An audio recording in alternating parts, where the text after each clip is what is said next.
Well, I do hope that you're enjoying this series on salvation, and plus I hope you're just learning as I am. I'm grateful for the opportunity to study such a strategic and meaningful doctrine as soteriology, which is the study of salvation.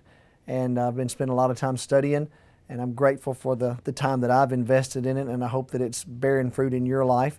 And today I'm here in my office, and I didn't even know, I bet, can you see that Auburn football helmet on here? I'm shocked by that, and it probably matches this Auburn football that sits right here. And I don't know if this is going to make it in the video or not, but it's pretty awesome if it does. But anyway, I've been out of town for the last little while. You probably know that if you were here Sunday, I was in San Antonio for a few days, then in Houston, and so I missed being with you. I was so glad I got to preach my sermon though before I left, so that you could actually hear the message that I wanted to share with you last Sunday. And then this coming Sunday, we're going to bring this whole study of salvation to a conclusion, and we're going to look at the fact that God has given us this gift that's actually beyond death, because we not only believe in life before death, as we talked about this past Sunday, we believe in life after death.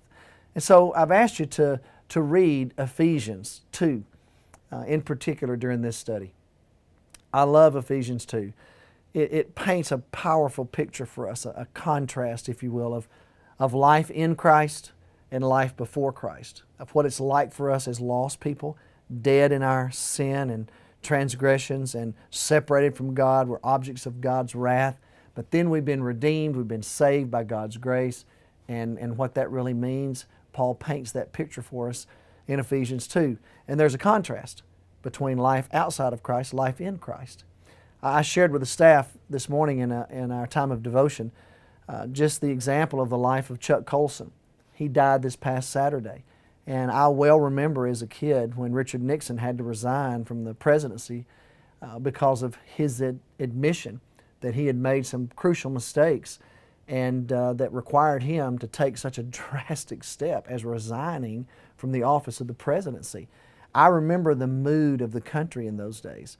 I remember what a challenge it was. And I also remember when Chuck Colson was sentenced to go to prison because of his role in the whole Watergate scandal and obstruction of justice and all those things.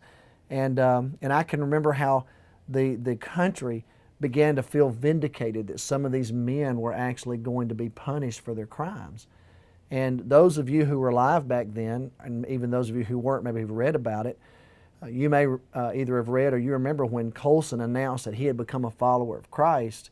Well, it just wasn't well received in the media. In fact, there are a lot of people who said, well, this is kind of a decision that he's made just to sway a judge or maybe reduce his jail time. And there was this idea that perhaps it wasn't really even genuine. This is like a foxhole conversion, if you will. Well, these last 30-something years have proven that's not true. Chuck Colson was legitimately converted to Christ, and God has used him powerfully as he started a tremendous ministry to those who are in prison, just like he was in prison.